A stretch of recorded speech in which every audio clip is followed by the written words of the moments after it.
biggest reason why Warrior Cats is so popular is simple. The series has quickly and consistently put out content every year for over 2 decades. No matter what the quality of any individual book is, the quantity of material they have, the number of characters and plots they have explored, and the number of expansions they have made to the world are too vast for any other member of the genre to match, at least so far.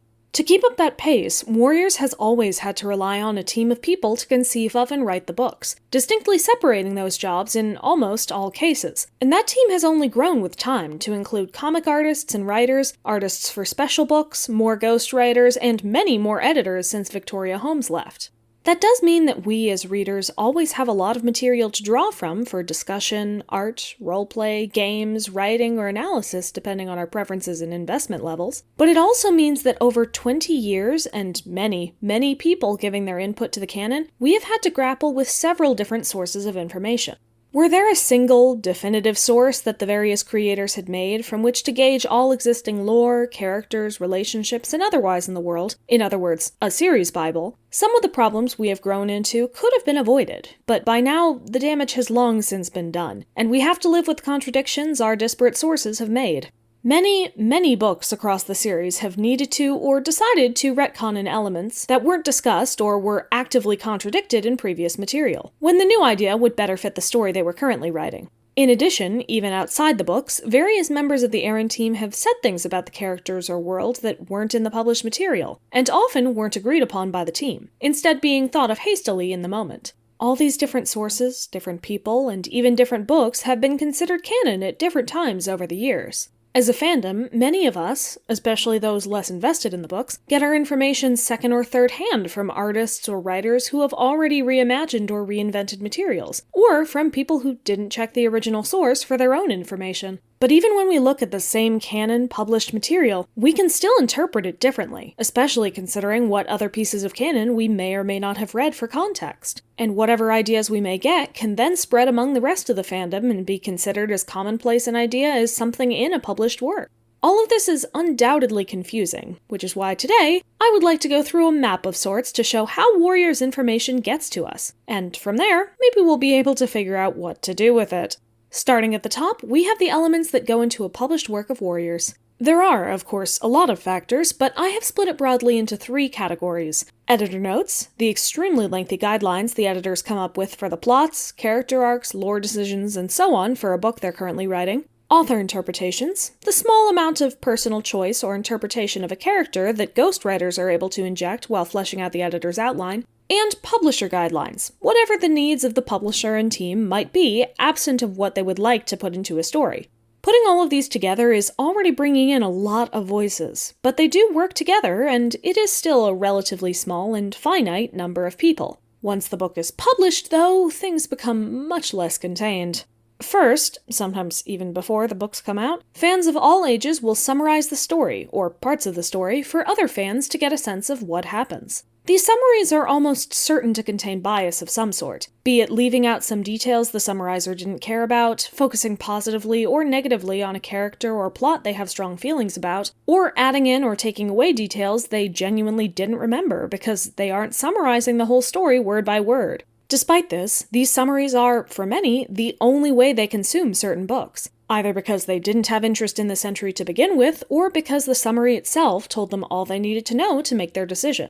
Off of these summaries, fan discussions can erupt which may or may not end up accurately discussing the book thanks to the inherent bias of the source. There have been times where discourse has erupted over something that, as it turns out, was never in the books to begin with. My best advice around these is to take any summary with a grain of salt. No matter how intent on honesty the summarizer is, avoiding bias in a situation like this is impossible, and there will almost certainly be some context somewhere that you are missing. Context that could make a situation in the books either better or worse. Aside from general summaries, several people make active reviews of the books as they come out, giving their opinions on how the story is coming together, what they think of the characters, plot, and lore, and how it fits into the overall world and narrative of Warriors, given what they can remember coming before. These tend to be significantly more biased than summaries, by design, and they rarely even claim to include a comprehensive look at the whole story. Instead, they tend to follow specific plot threads, characters, or details that the reviewer has interest in, and can fold in content from elsewhere in the series, personal theories, or even fandom jokes and ideas if the reviewer finds them to be relevant. People who view these reviews will get one person's take on the published material, and almost always will get several true facts on it. But without having read the material itself, it is hard to say you have a clear view of it, and especially hard to form an opinion of your own distinct from whatever the reviewer thinks. Out of these reviews, analyses, or theories, fan discourse can sprout up among larger groups of people, many of whom will not have read the books. This isn't a problem, and I'm not telling anyone they are wrong for not having read a book, but it should be obvious from here how easy it would be for details to become distorted, inflated, erased, or even made up over time. It isn't just individuals who review or analyze books, though. Entire groups on various platforms will often discuss the books as they come out, and those discussions will almost inevitably end up focusing on a few key talking points and land on a few key opinions over months or even years of discussing the new material with each release, leading to entire sectors of the fandom having precise, generally uniform conceptions of different books or characters, and often having little contact with other spaces where opinions might differ.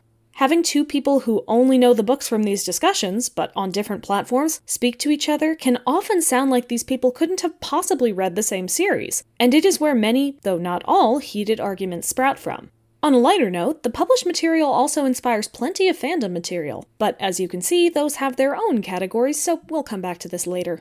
With the published material through, it's time to take a look at the second source, author statements. These can be made on a forum, on Facebook or Instagram, during an interview, in a letter, or otherwise, but what binds these statements together is that they were made by one member of the Aaron Hunter team alone, and often were made on a whim in answer to a spontaneous question, considering only their opinion in the moment, and not the long-term ramifications, or researching what had been written before to choose an appropriate answer.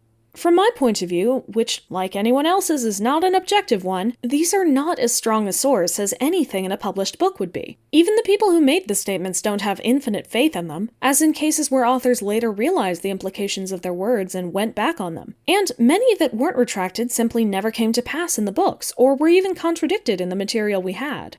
These statements aren't often even seen by a wide body of people. They aren't published in many places, aren't advertised, and sometimes are only shown to a few select people who are relevant to the initial question.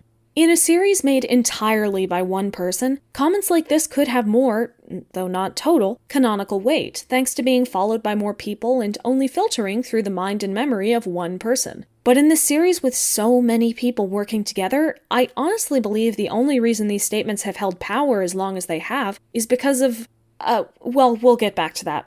First, though, it's time to go into what seems to be the modern version of author statements in the Warriors world, content on the Warriors website, the new version that came out in 2019. The website gets content from three main sources. The first is the Story Team, a label members of the Aaron Hunter team use when speaking about their reasons for writing certain things in the past or teasing ideas to come, along with occasionally speaking on specific in-story topics. Considering this comes straight from people who actually write or conceive of the series, these tend to be the most valuable in terms of telling what is true in the Warriors universe. But even then, like with author statements, we don't know that every member of the team agreed to anything said by the Story Team, and anything said on the website isn't guaranteed to be in the published books.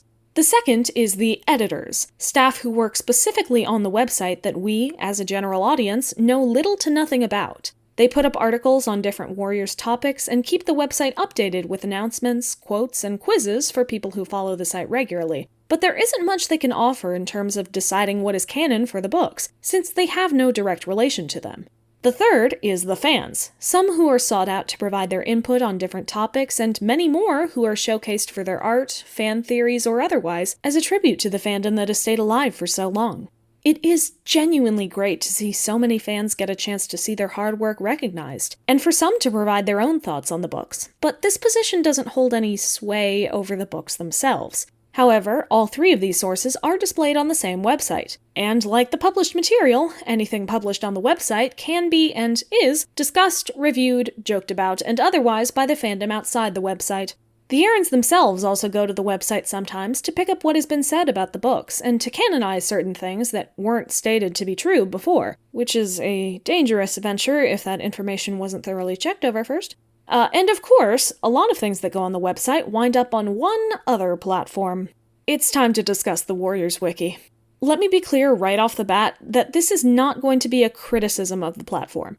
A lot of work from a lot of volunteers goes into maintaining that site, and it is, at this point, an irreplaceable source. I don't agree with every decision they make, but that is true for just about every group ever, and what I will be talking about today is how the wiki is used. The wiki is most similar to Wikipedia, as its name would imply. What it does is it collects and stores information in one easy-to-reach place, rather than forcing you to track down each individual source. It is not a source by itself, but it does gather and, importantly, cite the sources for all the information it has listed. If you remember reading that Leafpool has a white chest and paws, but don't see it listed in the allegiances, you can go to the wiki and scroll over to the handy citation to see exactly where that information came from. In this case, a specific page of a specific book. Likewise, if the information you're looking at is cited as being from a Facebook post or a letter dated back to 2012, you can learn that and judge for yourself how much the source holds up. The issue isn't that the wiki includes information like this, that is its best attribute as a site. The issue is just the same as what your teachers may have said for Wikipedia. The Warriors Wiki itself is not a source, and you need to look at their sources to know how credible your information is. It can become an issue then when analysis, stories, animation, discussion, and otherwise from the fandom use this information without critically looking into or sharing where that information came from beyond the wiki, as it spreads this information to people who won't take the time to look up every piece of information they heard mentioned by another fan, and causes random debunked ideas from a decade back to be settled as truth in the fandom consciousness. That, though, is still far better than what else we know to be happening with the wiki, the Warriors website, and even the published material using the wiki as its source. The Warriors website doesn't cite sources for anything, but it does uncritically take family tree elements, among other things, from the information on the wiki, without noticing that, for instance, those facts came from a source that was decanonized years ago, or that it came from an author statement made on a whim before the author in question realized the relationship she had already established. We also have concrete proof at this point, both from an accidental citation left in on a book's preview and from previous author statements, that the Aaron Hunter team themselves uses the wiki when writing the books, which, yeah, they really should not be doing that. Even when they don't pull directly from the wiki, though, they have spent the past several years randomly retconning in familial relationships with the seeming goal of making the website's family tree truly canon. And the family tree itself does pull from the wiki. And now, of course, the wiki has replaced many of its previous citations to long-gone author statements with citations to the website Family Tree, which itself draws from the wiki, creating a cyclical citation hellscape that prevents anyone from really telling where some of this information originated. It's just a mess, one we as fans don't have much or any power over, but we can at least control how we talk about the wiki's sources and do our best to cite our own sources properly when we spread information. Finally, and on a much lighter note, we can talk about fan works such as fan art, animations, maps, fanfictions, spoofs, and other such works of creativity. These can be inspired by just about every other category depending on what the creator or creators have chosen, and can also heavily feature original ideas to differentiate, improve, or refocus a story, or to tell a whole new story in a similar Warriors world. It is usually well known that these don't have to be heavy on canonical fact, so far fewer people go into them assuming they know the original story from the fan work alone. But they do still give some people their only ideas of the Warriors world, and can therefore be very influential to the fandom consciousness. In addition, like any source that skews closer to canon, it can be discussed, joked about, provoke discourse, or spark ideas of what the original works were that can then be carried on into canonical discussions later. And with a fandom as creative and vast as ours, we can't set aside the numerous people whose ideas about the series come exclusively from our creative communities. Given all the information we have, and all the places it comes from, I think it's safe to say we need to understand what the pipeline of information is and where we get our information before we argue using it or assume we know the full story. I don't think it's a bad idea to use the wiki or to watch animations, far from it, but it is important to look for the sources those platforms and creators were inspired by, and to not trust anything on the website's family tree that contains no citations. The website assumes it is the source because it's officially licensed, but in a series with an information pipeline as tangled as this, it needs to be clear where information comes from so we can decide how important it is. Things that came from an author statement 15 years ago shouldn't hold much weight, and if they didn't keep making their way through the information pipeline to be canonized haphazardly in the books so much later, I'm sure they wouldn't. When you look at an image or a cat description, check the sources to see which parts are known in their design and which parts are up for discussion due to contradictions or not being listed at all. When you hear someone say something about a recent book, you can use the summary, ideally multiple, to decide whether or not to read it. But if you choose not to, be aware of what you don't know and what discourse you are genuinely capable of commenting on. When you hear a comment made offhandedly about a character, look that character back up and see if what was said about them is true or a rumor passed over and over down the pipeline. There are numerous fandom myths that, seriously, countless people will swear to you they have seen in the books, when, in reality, it was made in an author statement 12 years ago, or only brought up as a joke or a hypothetical in a fan discussion around the same time. Hope Kid and Wish Kid are still not names ever mentioned in the books, for example, no matter how many times anyone insists they are. Just be critical, and know the series you are dealing with. You don't have to know every intricacy of every piece of material in the pipeline, because, well, who could? But know this is what we are working with, and be aware of what you don't know. Thank you for watching, and always remember to do what your English teachers told you. Cite your sources when making persuasive arguments.